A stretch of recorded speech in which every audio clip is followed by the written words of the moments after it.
Okay, good morning everybody. Why don't we get started? My name is Michelle Kraus. I'm a professor in psychology and psychiatry and one of the leaders of the Depression Grand Challenge at UCLA.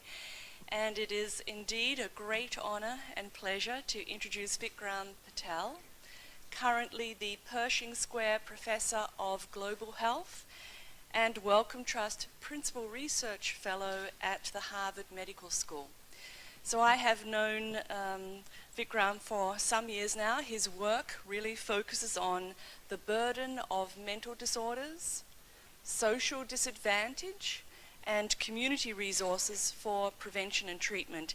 And he is widely regarded as the most influential leader in the area of global mental health.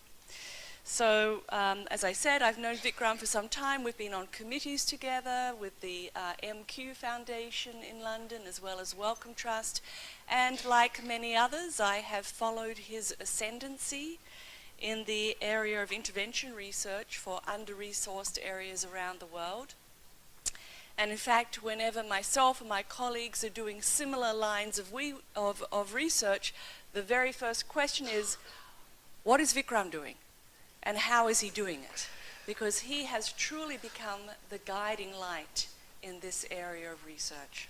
So it's no surprise that he holds many positions. I'll name a few of them. In addition to multiple honorary professorships in the United States, in the UK, and in India, he also co-founded the UK Centre for Global Mental Health and Sangarth, hopefully I pronounced that, an Indian NGO which actually won the MacArthur Foundation's International Prize for Creative and Effective Institutions, as well as the World Health Organization's Public Health Champion of India Award. And on top of that, he also co-founded the Movement for Global Mental Health. He's had many awards.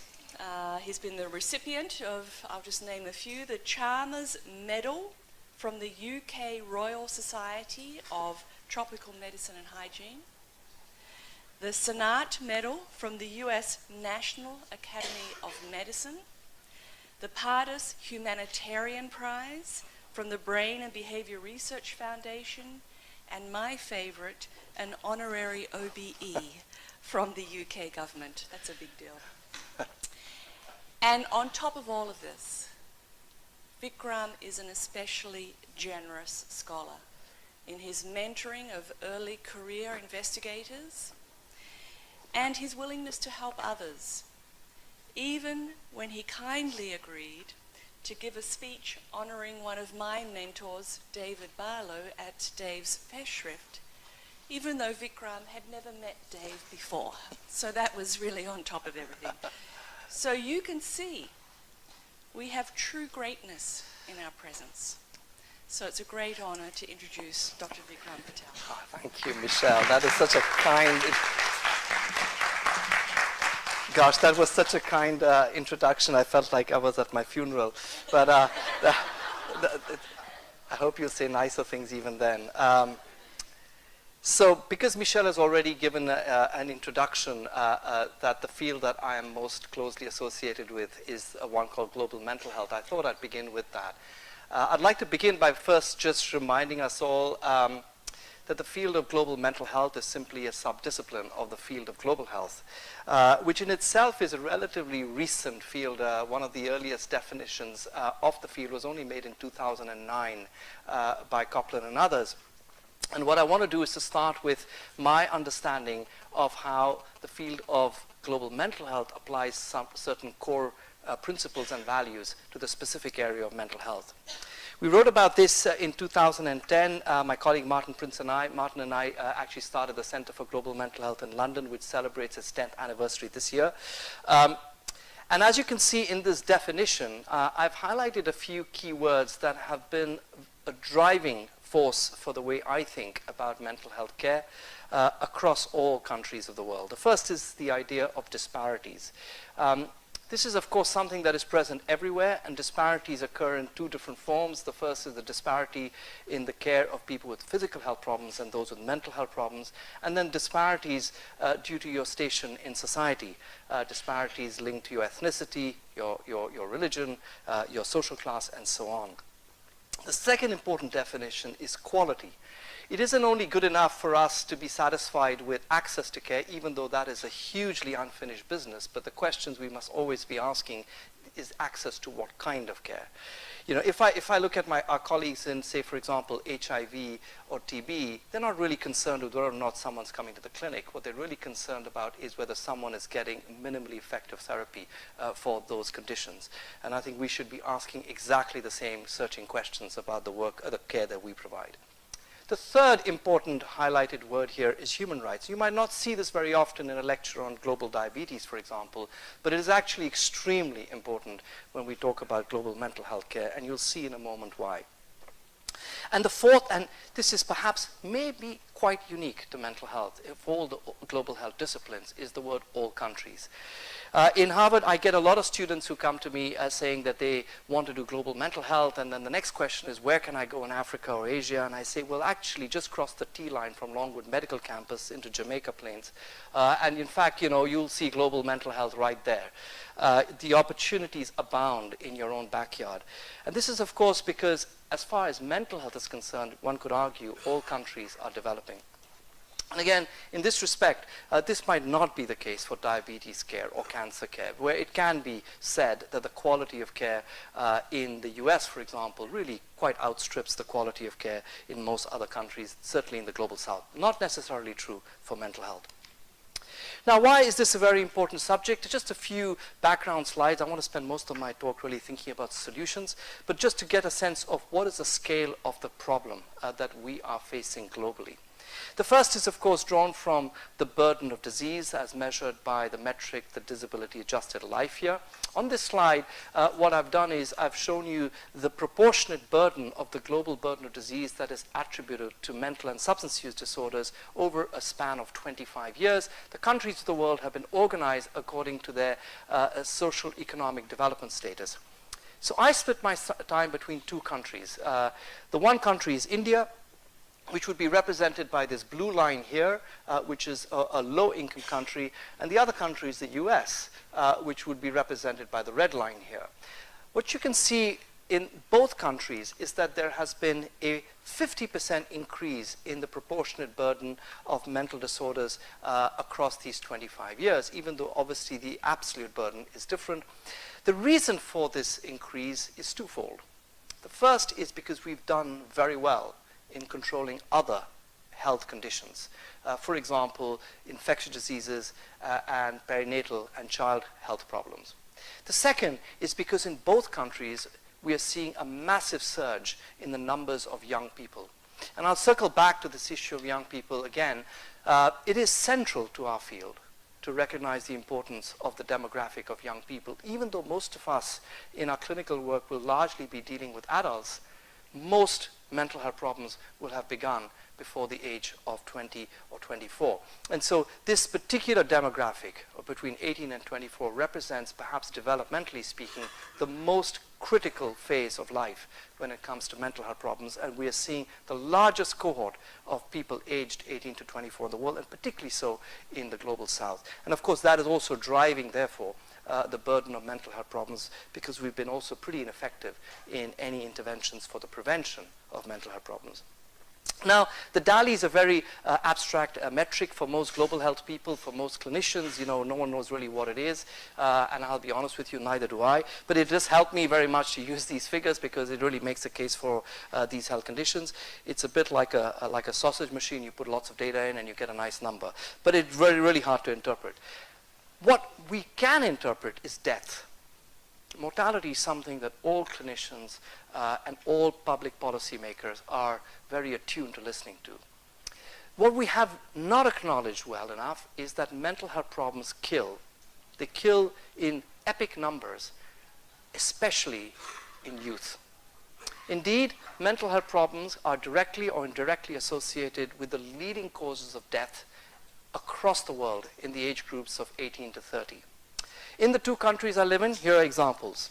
Suicide is now the leading cause of death in young Indians between the ages of 18 and 40. This is the latest data that was published last year. And of course, in the other country, opioid overdose is now the leading cause of death in young Americans. And of course, both of these are very different kinds of mental health problems, but no one can deny that they are actually mental health problems.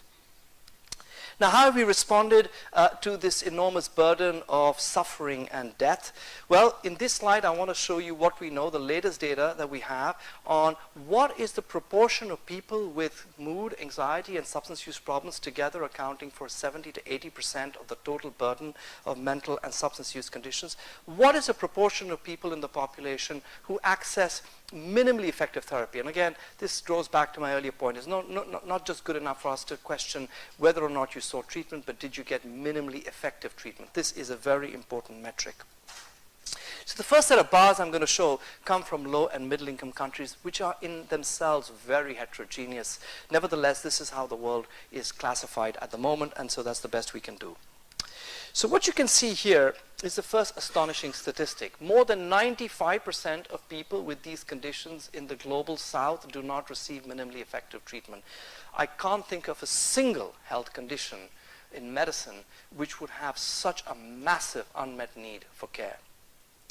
Now, let's look at the high-income countries, OECD countries, which include the US, which enjoy 1,000-fold more resources than low and middle-income countries.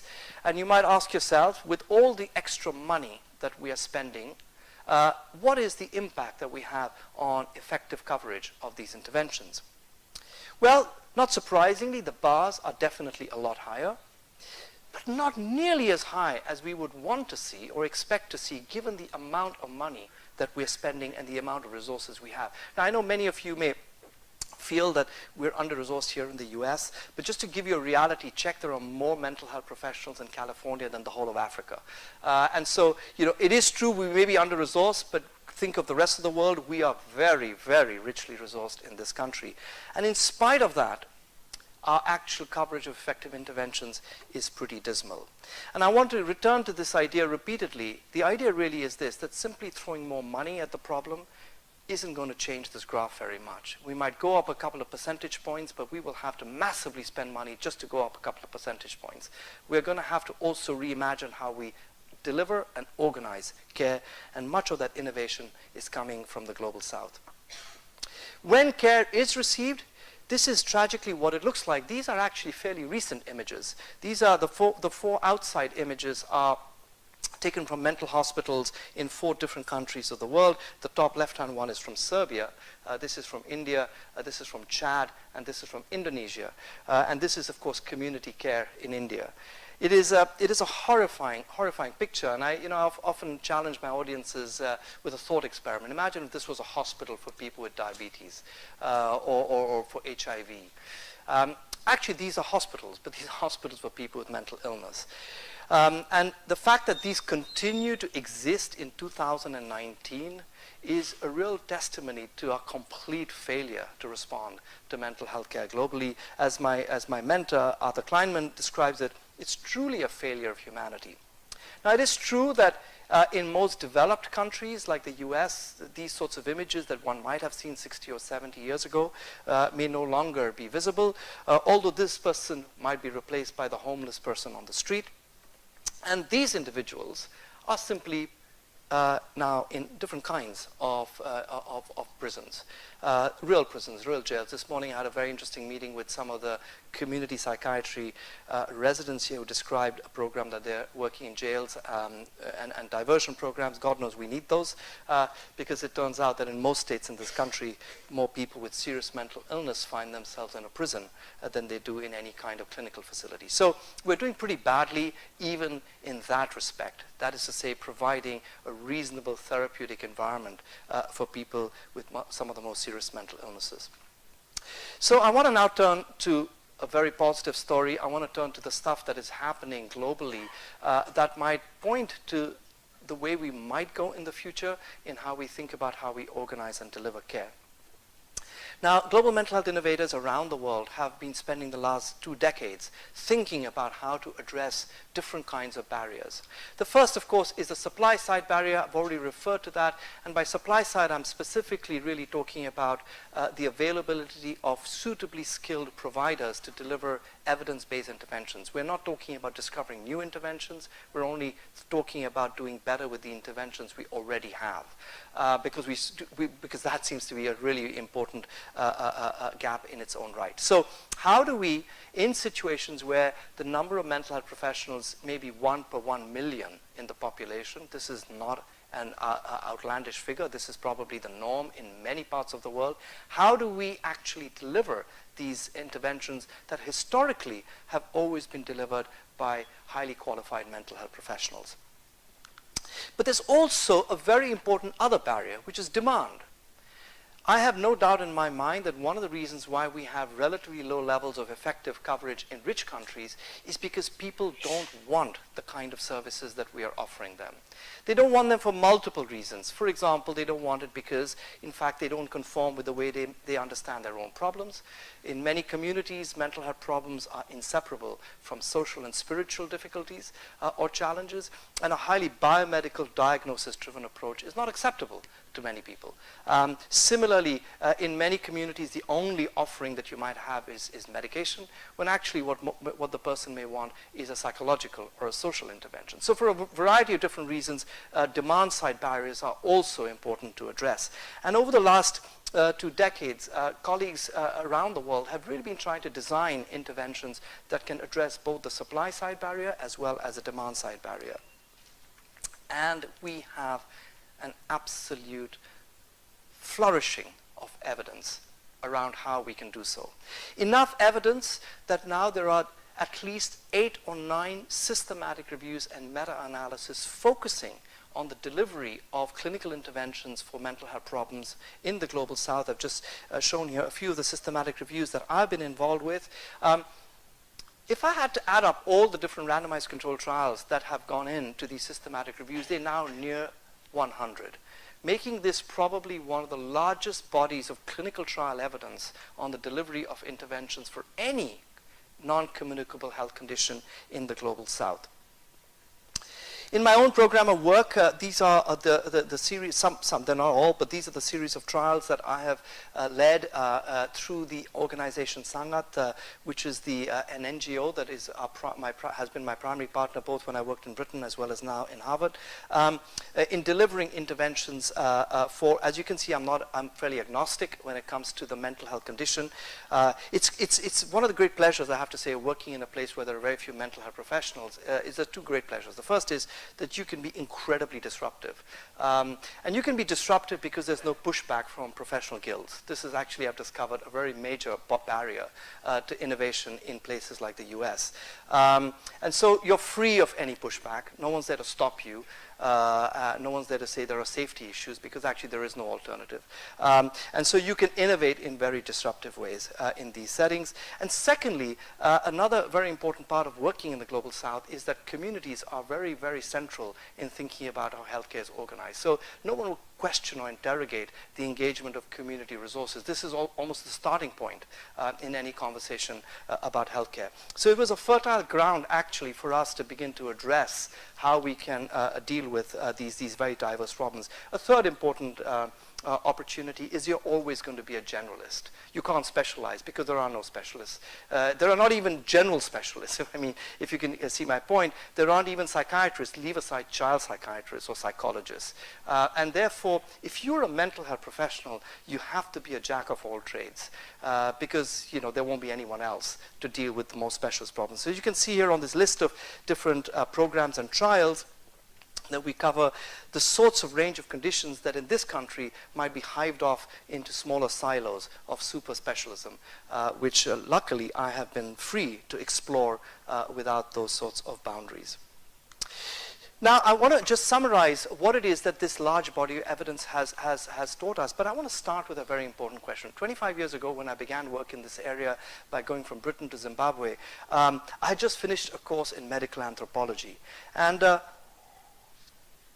I have to say that at that time, I was, probably some would be surprised to hear this, I was pretty much very much an anti-psychiatrist, in the sense that I was convinced that many of the diagnostic categories that were being used were essentially invented.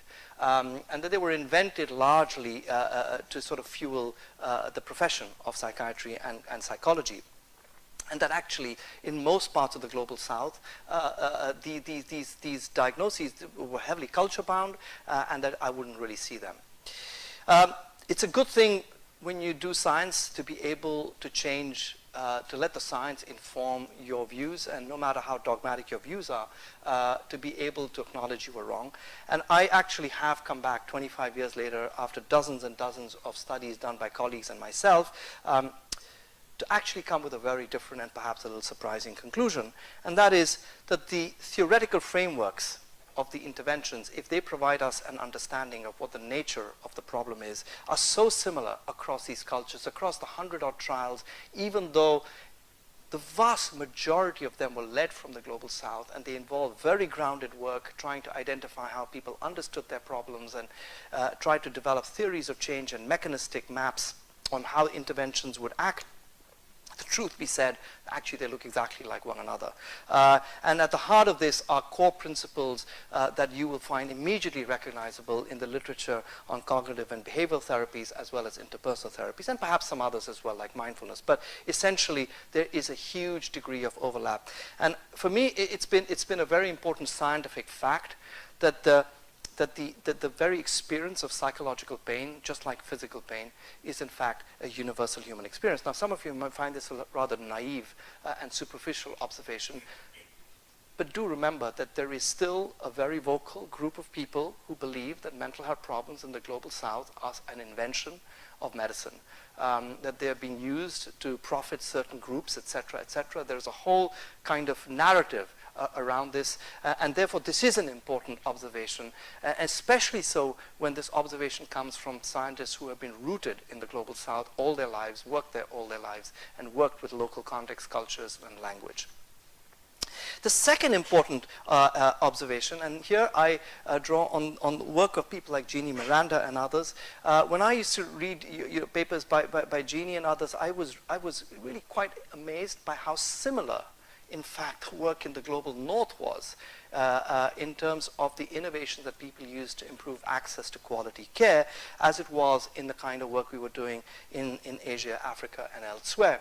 And it struck me then, therefore, that it isn't so much ethnicity and culture, as important as that might be to help modify and make interventions acceptable, that was the true barrier to access to quality care, but simply how poor you were. Social class, it seemed to be the global unifying stratifier that determined who would get quality care and who would not.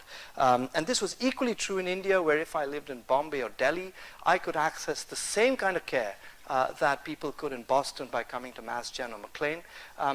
But if I was poor in Delhi, I would be on the street in exactly the same kind of way that poor people live on the streets of Boston.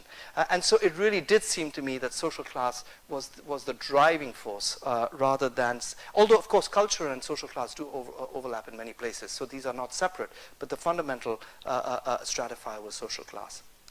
So I want to now summarize of what these 100-odd trials have taught us about mental health care. The first is, why do we need to innovate? We need to innovate, obviously, because both supply is extremely limited, but also demand is an important barrier. People do not want to be walking into a hospital that says psychiatry on it. People do not want to be associated with madness, which remains a very, very common view of what psychiatric care is all about. It is simply more acceptable to be innovative in delivering interventions in different contexts and different providers. Where? Pretty much anywhere the person lives or works. It could be at home, it could be in primary care, it could be in prison, it could be in schools, but almost never in a mental health office. What? Well, it's important for us to recognize that most people's lives with mental health problems are complicated.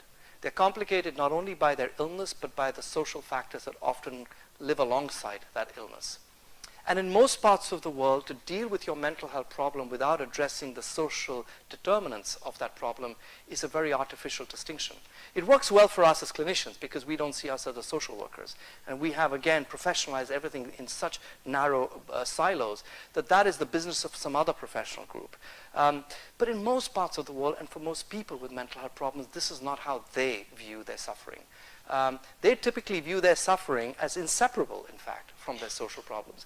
And in most parts of the world, social workers are even harder to find than mental health professionals. So many of the packages of care almost always integrate addressing the social determinants of health with those associated with the clinical problem that you're targeting. For example, the different experiences, emotional, cognitive, and behavioral experiences of mental health problems. Who? Well, pretty much anyone who wants to be involved with mental health care. This is the most remarkable thing. It's completely disruptive and almost anarchic in some way. The idea is that anyone can be a mental health provider. Obviously, not anyone is becoming a psychiatrist or psychologist, and I must distinguish these two. Psychiatrists and psychologists are a highly specialized group of professionals. Here we're talking simply about delivering specific interventions for specific kinds of mental health problems in the same kind of way that we are training community health workers to deliver antiretroviral therapy for people with HIV, or to deliver babies safely, or indeed, even more amazingly, to diagnose and treat newborn pneumonia and therefore reduce infant mortality. We're doing all of this, by the way, in global health. And so what we're doing here simply is applying the idea of community health workers to the specific area of mental health. And how? Well, in many ways, this particular video will demonstrate the how. It's really a video, it's a 2-minute video that is taken from a program that we led for people with chronic schizophrenia in India. It was done in 3 sites. And at this time, our biggest concern really was this, that most people with schizophrenia who receive care only receive medication. And we did not think that this really was in line with the literature, which was suggested that most people with schizophrenia wanted social interventions or psychological support that enabled them to lead more productive, fulfilling lives. They wanted to be integrated in the worlds around them. But most psychiatrists had no time for that, or maybe they had the interest in that. And so what we decided was that we wanted to examine the additional value of adding a community health worker intervention using lay people to support people with schizophrenia in the community. These were people who had an average duration of illness of 10 years. They were all actually already seeing a psychiatrist, and we were simply asking the question, does the added value of a community health worker reflect on functioning, disability, and integration? We published the results in the Lancet a few years ago, but because the question really is how, I think this particular 2-minute video captures the role and players, or the role of the different players in this program, but also what really makes a huge difference in the lives of people with chronic schizophrenia.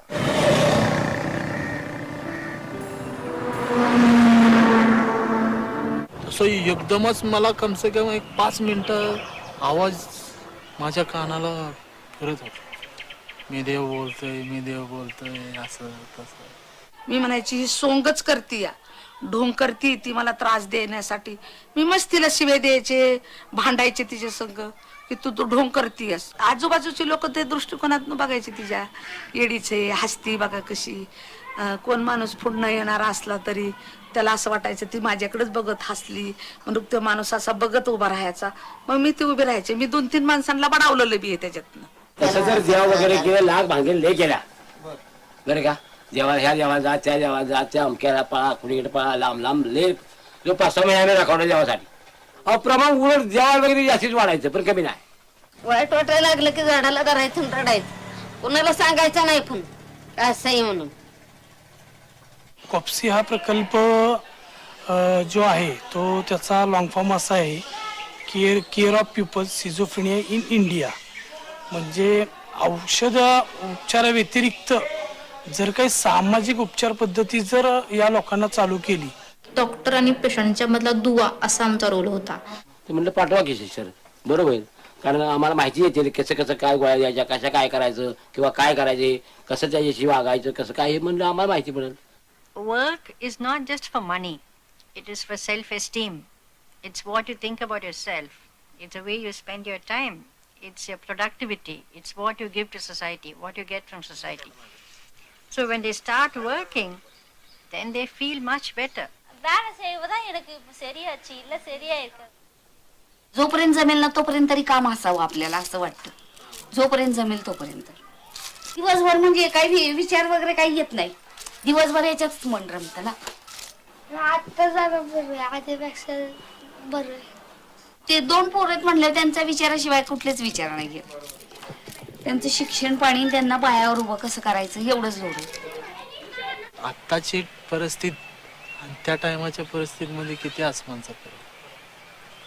म्हणजे माझं अधिकरण म्हणतंय इथून पुढे जे तुम्ही चितलेलं काम आहे म्हणजे जे माइंड मध्ये तुम्ही ठरवलेले. So this gives you a sense of really what the focus, as it were, if I had to think of a mechanism here, which of course we all love to think about in our field, it would be just occupation. It will be getting people back into work. By work, as you see in this, on this video, it doesn't mean having a 9-to-5 job. It's becoming productive in some kind of responsibility in your own family life. So, the key design principles of these interventions, firstly, that we need to borrow both from global as well as contextual evidence. By global evidence, I've already touched on this earlier, the fact that there is a large body of science, psychological and neuroscience that gives us a sense of how some of our interventions work. We need to be actually building on that science, but we need to also use contextual evidence on how people have helped themselves historically and traditionally and find a way to integrate these two bodies of evidence. So these are design principles that really arise from these 70 to 100 odd randomized control trials. We've, as it were, we've unpacked the design processes of how the interventions were put together and delivered, and this slide is really summarizing that. Now, this is something which Bruce Chorpita, of course, I think was involved in coining this word, common elements. I'm a great believer in this, particularly with task sharing, with using frontline workers as the first responder care, rather than expecting them to have to learn a very complex package of psychological techniques. For example, I should have said this as well earlier when in the what, most of these innovations are actually psychological and social. And the reason is very simple, is because these are not licensed prescribers. And so therefore it's quite interesting in the global mental health field, because we don't have licensed prescribers in most parts of the world, the emphasis on interventions are seen flourishing in psychological and social interventions. And that is a very interesting observation. People often ask me, what about drugs? Well, there are no prescribers, so therefore we can't use drugs. And so that's been one really important reason why you will see almost 95% of all the trials that come from the global south do not use medication. That's not because necessarily we don't think it's a good idea, it's just because there aren't any providers who can prescribe those drugs. So, but as a result of that, actually what we have is a real amazing body of evidence on the use of psychological and social interventions in these diverse contexts, when actually most people would have thought the opposite would be what was more likely in terms of seeing more evidence on medication.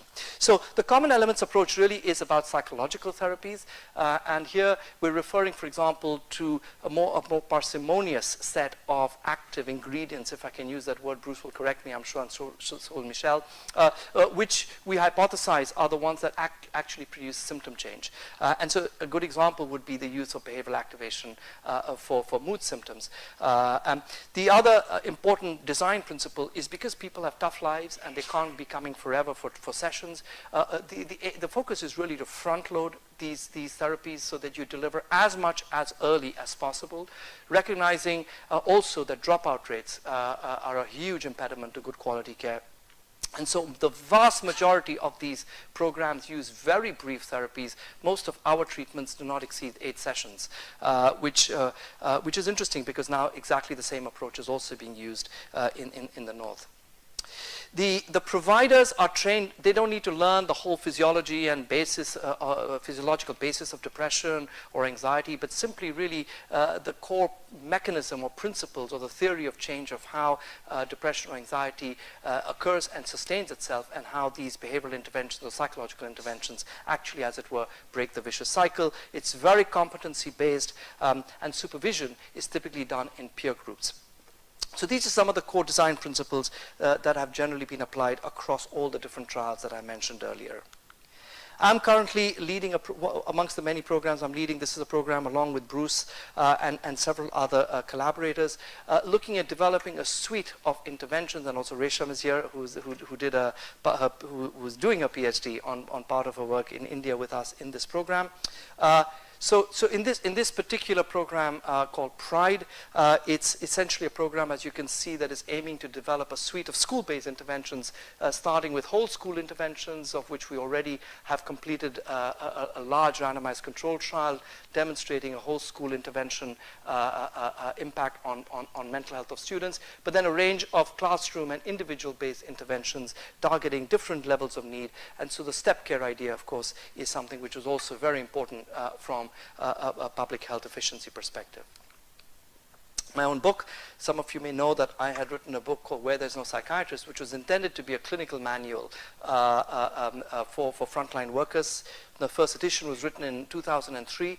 Not one of these 70-odd randomized controlled trials had been completed at that time. In 2018, along with a younger psychiatrist, Charlotte Hanlon, who works in Ethiopia, we produced a second edition of the book. Now it is completely informed by the curricula of those randomized controlled trials. In many ways, it is now actually based on the curricula, the manuals and the curricula that have been tested in that large body of evidence. I want to finish off by just looking ahead, looking at the future. About 3 or 4 years ago, the Lancet journal invited me to lead they have this form of publication called a commission, which is a state-of-the-art report that the journal publishes on global mental health. And they particularly wanted us to relate to the UN Sustainable Development Goals, in which mental health has been represented for the first time in any global development policy instrument. It's explicitly mentioned, in fact, in a number of different ways, which you can look at when you download this particular issue. It was launched on October 10th last year, World Mental Health Day, at the first ministerial summit on mental health hosted by the UK government. And what I want to share with you are the 4 key innovations or strategies that the Commission recommends based on a scoping review of the literature, particularly from low-resource settings, because this is the key focus.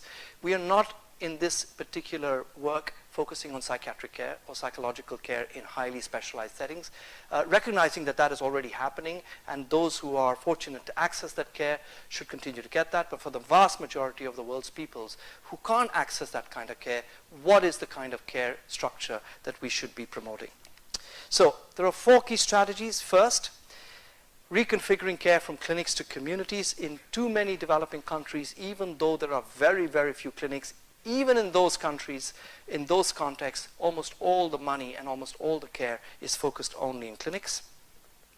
Adopting a Stepcare approach where the base of the foundation of care, exactly like the school-based pyramid that I showed you earlier, the base of the foundation, which is whole school or classroom-based, must be led by non-specialist providers, community health workers, teachers. There are a variety of different kinds of cadres who can be involved, delivering psychological and social interventions. That we must actively involve communities in planning and evaluating and delivering care. Particularly here we are thinking about peers, for example. We've just completed a trial of maternal depression interventions delivered by other mothers in the same community in India and Pakistan as one example of how you could engage peers to deliver care.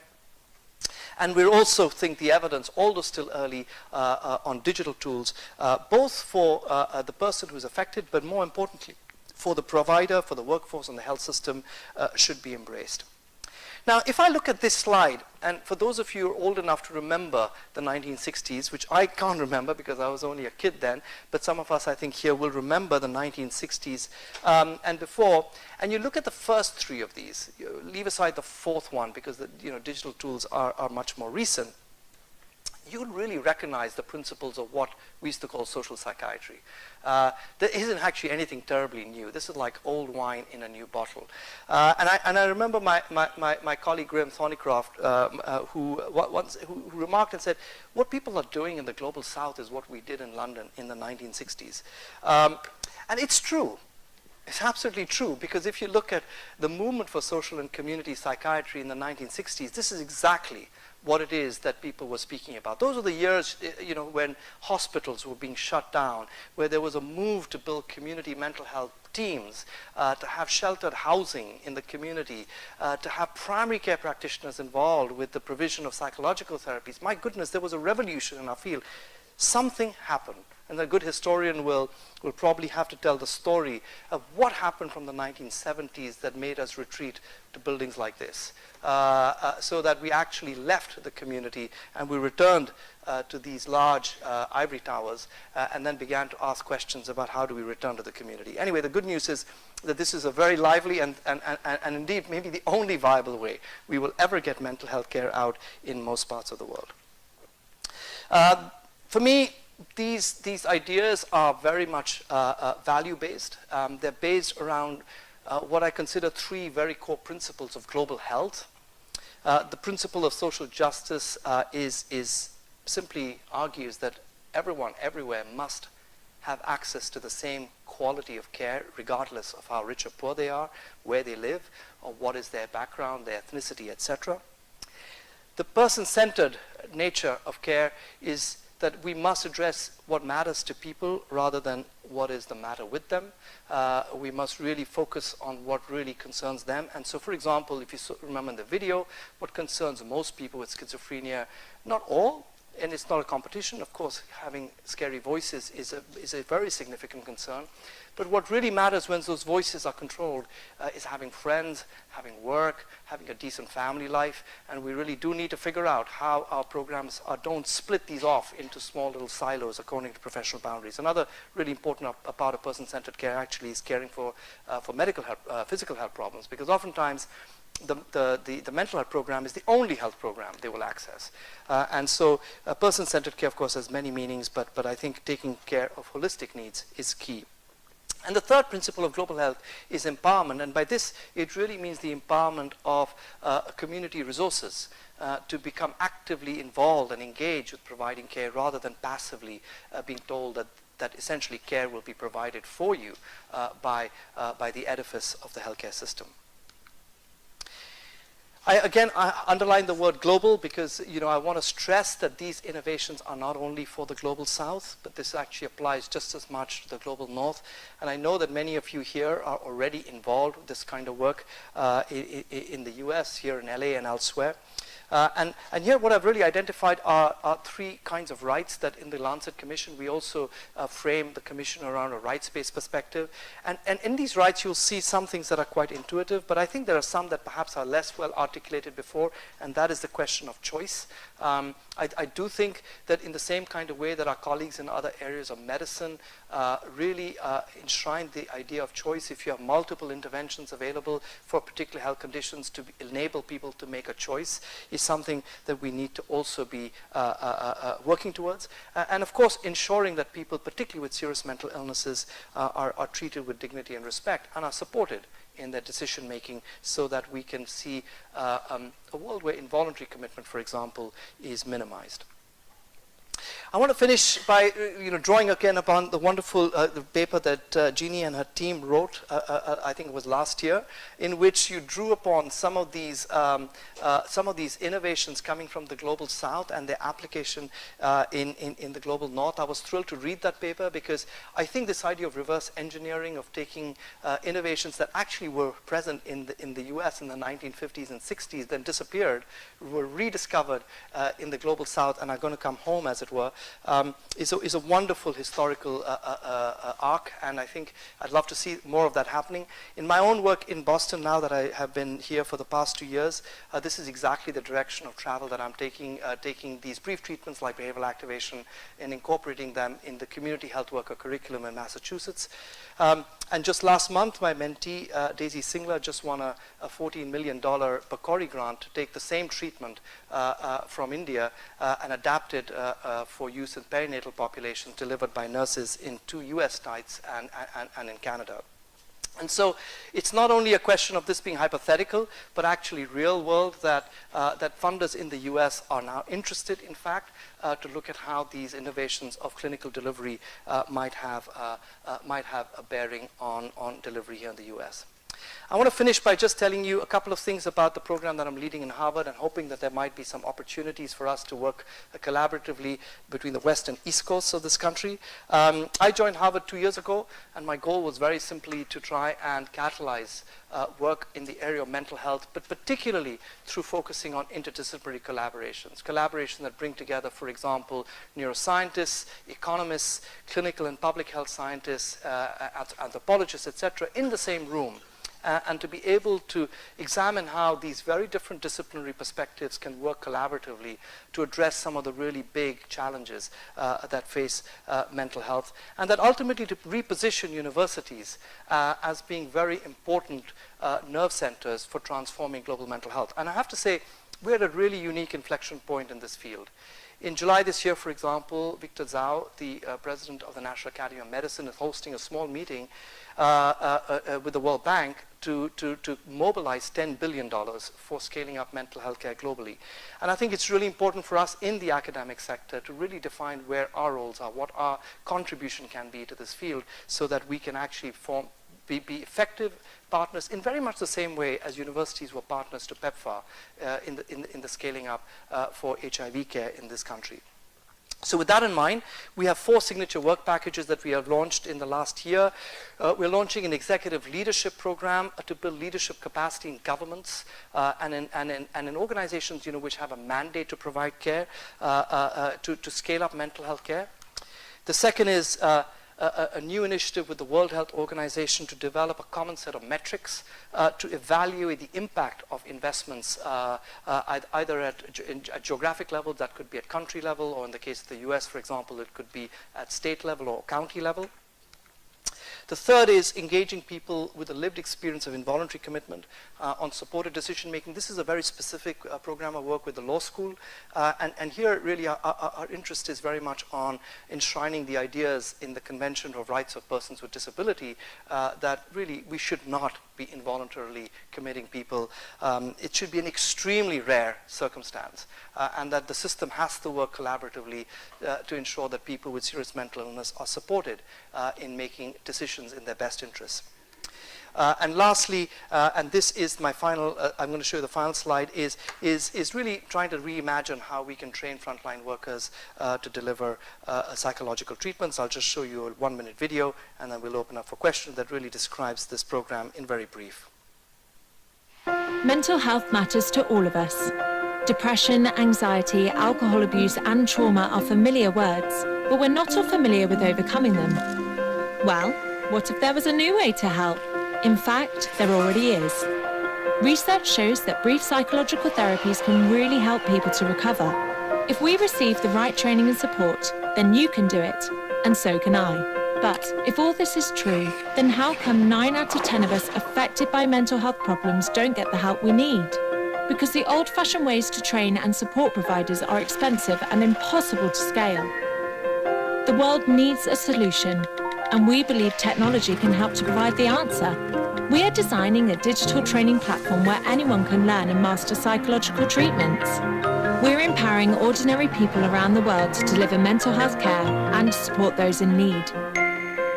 We're building the world's mental health workforce. Join us. So thank you very much for being here today, and I think we have about 10 minutes for questions. Thank you.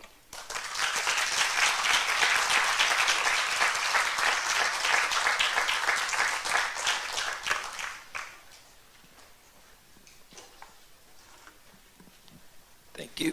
Thank you for a wonderful talk. I was just curious, how often do you meet resistance or pushback from local governments or the communities themselves when you're trying to make these changes, and how do you navigate those challenges? So initially, very often, and you navigate it through science. There is no other way to navigate it. Either you can stand on your soapbox and you can say, I know, or you can actually spend hard years trying to prove it through experiments like trials. So that's the latter route, because standing on the soapbox doesn't work very well. And I also don't think that it's safe to assume that. Actually, it is a big assumption, right? Is it safe to assume that a community health worker can deliver BA for depression? 10 or 15 years ago, I think people would say, no, we don't really know. Maybe it isn't. Maybe it's not effective even. Forget about safety. It's useless. So I do think one has to invest time in these sorts of trials. Today, there is no question.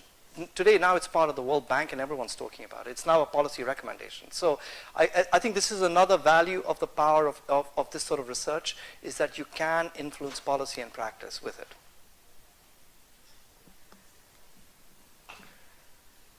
Thank you so much, Dr. Patel.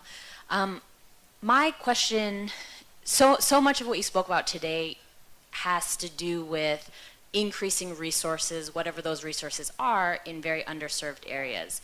Part of my question is, what role do you think tackling the hoarding of resources should play in this big picture? By hoarding, do you mean, I'm not sure I understand what you mean by hoarding.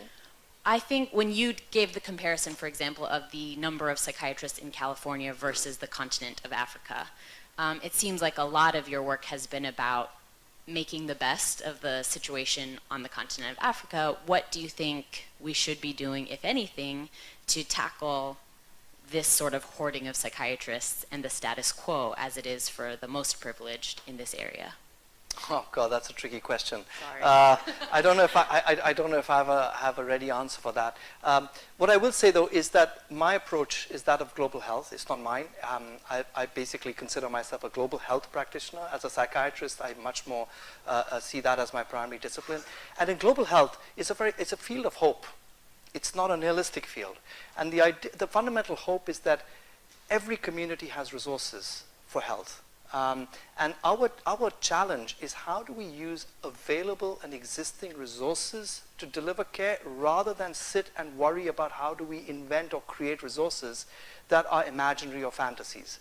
And so for most parts of the world, having a large body of mental health professional is a fantasy. It will not happen in not the next 100 years. And so we have to innovate now. So that's really, it's a very positive field actually, global health. It's very action-oriented, it's very service-oriented. As far as how psychiatrists are sequestered, this is true everywhere. Maybe at a global scale they're sequestered here in the US, but in the US they're all sequestered in a few places as well. So it isn't the case that as if the US, everyone has psychiatrists everywhere. That's not true. And so one important challenge in this country is there isn't a real steward for healthcare, like you see in many other parts of the world. The government doesn't take any responsibility for healthcare. Maybe it does in some states, but as a general rule, you can organize healthcare in whatever way you want. And so it's very fragmented. So there's duplication, there's inefficiencies, and so on. And I don't know whether you can solve this problem without having a strong universal health coverage system, where there is, in fact, a steward that says, we are responsible for the health of, X million people in Massachusetts, and we'll make sure no one falls between the stools, that everyone has a primary care practitioner, that everyone has a clear path to referral, etc. Unless you have that, I'm afraid that we're always going to have these inefficiencies in the system.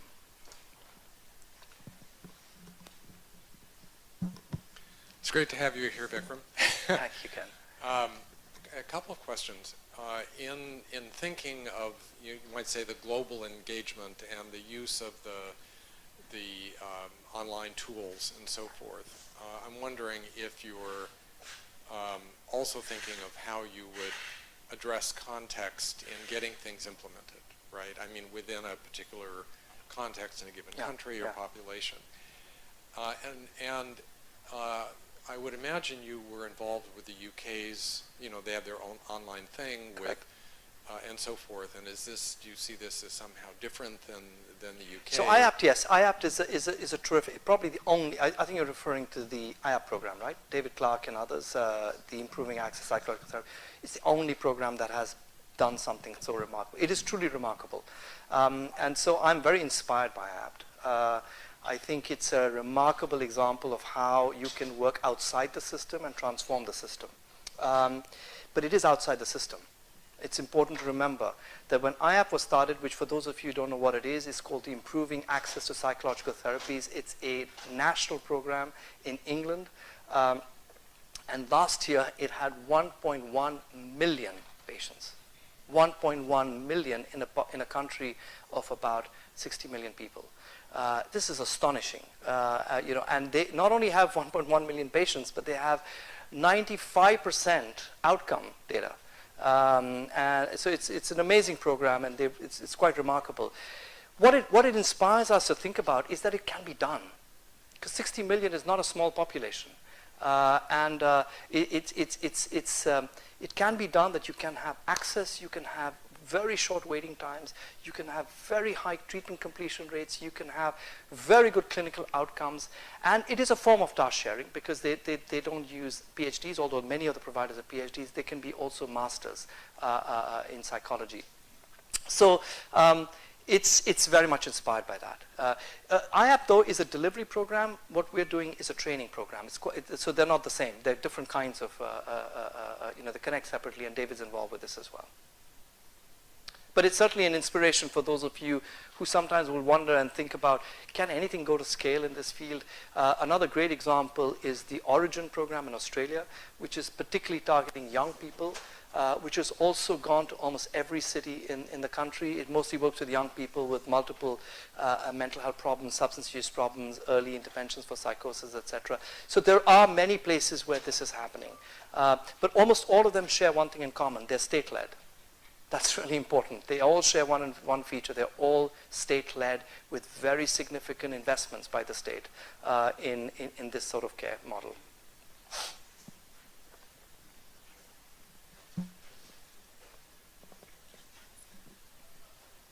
I have a couple questions, but there may only be time for one. I'm wondering if you could describe, in terms of the training program, what you and your colleagues have thought to be the most basic and fundamental building blocks that people really need to be well versed in order to provide effective care at the grassroots level. So the most important is to understand the mechanisms through which these distressing emotional states occur and then get maintained.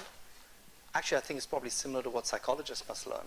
I don't think it's any different, but simplified in a very, very simplified way. You know, as I said, you don't need to learn the whole history of behaviorism to actually understand how, people withdraw from stressors and how that further worsens the situation. And then secondly, how the technique, we call it techniques rather than treatments, the technique that you can teach the person, the skills that you can build in the person who's affected can help break that vicious cycle. In many ways, it's a very simple version of how you would probably learn psychological, CBT for example, but without a lot of the extra paraphernalia that goes with that learning. So just boil it down to the core technique and why you're using it. So the time frame it takes for people to do this training as it stands? It varies. In our own program, it's 10 days, but I know people who've done it in less. The key thing is most of the learning is not done in the classroom, it's done on casework. So that's another very important, sorry, I forgot to say that.